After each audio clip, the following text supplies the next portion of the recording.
فتاوی قاضی خان میں ہے وَلَوْ اسْتَأْجَرَ امْرَأَةٌ لِيَزْنِيَ بِهَا فَزَنَا بِهَا لَا يُحَدُّ فِي قَوْلِ أَبِي حنیفۃ رحمہ اللہ تعالی، اگر کسی شخص نے عورت کو کرائے پر لیا پیسے دے کر کہ میں تمہیں اتنے پیسے دوں گا مجھے زنا کرنے دو، اجرت پر لیا اور اس سے زنا کیا، تو کہتے ہیں امام صاحب فرماتے ہیں اس عورت پر اس آدمی پر کوئی حد نہیں ہے۔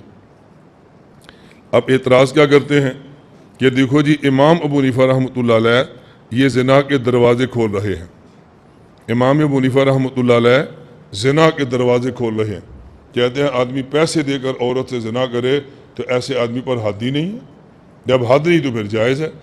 میں نے کہا بات سمجھو، ایک ہے زنا کا جائز ہونا اور جائز نہ ہونا، ایک ہوتا ہے ایسے زانی پر حد لگنا اور حد نہ لگنا۔ حد لگنا نہ لگنا اور مسئلہ ہے، اور زنا کا جائز ہونا ناجائز ہونا یہ اور مسئلہ ہے۔ اگر صرف حد نہ لگنے سے اگر کوئی چیز جائز ہو جاتی ہو تو حضرت عبداللہ بن عباس رضی اللہ تعالیٰ عنہما کا فتویٰ یہ ترمذی کے اندر موجود ہے، فرماتے ہیں من اتی البہیمۃ فلا حد علیہ، کوئی آدمی کسی جانور سے بدفعلی کرے تو ایسے آدمی پر کوئی حد نہیں۔ تو اس کا کیا معنی کہ جانور سے بدفعلی کرنا جائز ہوگا؟ اب بتاؤ اگر میں آپ سے کہوں کوئی آدمی پخانہ کھا لے اس کے اوپر کوئی حد نہیں، تو غیر اٹھ کے پخانہ شروع کر دے کھانا شروع کر دے کیوں؟ مولانا صاحب نے کہا حد نہیں لہذا جائز ہو گیا۔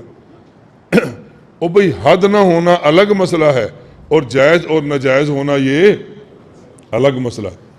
تو امام ابو حنیفہ رحمۃ اللہ علیہ کا یہ جو مسئلہ بیان کیا جا رہا ہے نا کہ حد نہیں، حد نہ ہونے کی وجہ امام صاحب فرماتے ہیں کہ ضابطہ ہے الحدود تندرع بالشبہات، اگر کسی موقع پر شبہ ثابت آ گیا تو شبہ سے حد ساقط ہو جاتی ہے۔ یہاں شبہ کیا ہے؟ قرآن کریم میں ہے فَمَسْتَمْتَعْتُمْ بِهِ مِنْهُنَّ فَآتُوهُنَّ أُجُورَهُنَّ، جب تم کسی عورت سے نکاح کرو تو عورت کا حق مہر دیا کرو، عورت سے نکاح کرو تو عورت کو حق مہر دیا کرو۔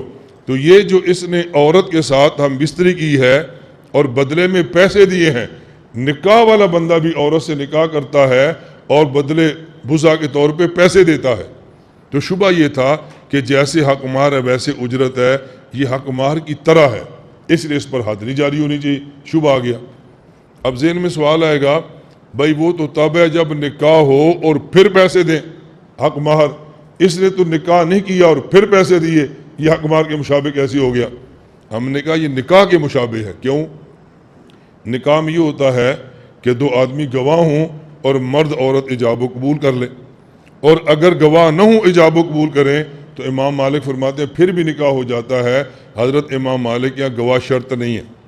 تو چونکہ فقہ مالکی میں بغیر گواہوں کے ایجاب و قبول کرنے سے نکاح ہو جاتا ہے، تو یہ شبہ ہے کہ مرد عورت راضی بھی ہیں اور پیسے بھی دیے ہیں، تو نکاح کا بھی شبہ موجود ہے اور حق مہر کا بھی شبہ موجود ہے، لہذا اس کے اوپر حد جاری نہیں ہونی چاہیے۔ اور ایسا مسئلہ احادیث کے اندر بھی موجود ہے۔ مثلا رسول اکرم صلی اللہ علیہ وسلم نے ارشاد فرمایا ایما امرأۃ نکحت، کوئی عورت اپنا نکاح کرے بغیر اذن ولیہا، اپنے گھر کے سربراہ اور ولی کی اجازت کے بغیر، فنکاحھا باطل فنکاحھا باطل فنکاحھا باطل، تو اس کا نکاح باطل ہوگا باطل ہوگا باطل ہوگا۔ آگے فرمایا فإن دخل بها، اگر بغیر ولی کی اجازت کے نکاح کر لیا اور اس کے شوہر سے ہم بستری بھی کر لی، اللہ کے نبی فرماتے ہیں فلہ المہر بما استحل من فرجہا، چونکہ اس نے حلال طریقے سے ہم بستری کی ہے لہذا اس عورت کو حق مہر ادا کرے گا، حق مہر پھر بھی دے گا۔ اور حق مہر کون سا ہوگا؟ حق مہر مصری ہوگا، جو عام طور پہ اس علاقے میں اس خاندان کی عورت کا حق مہر ہوتا ہے۔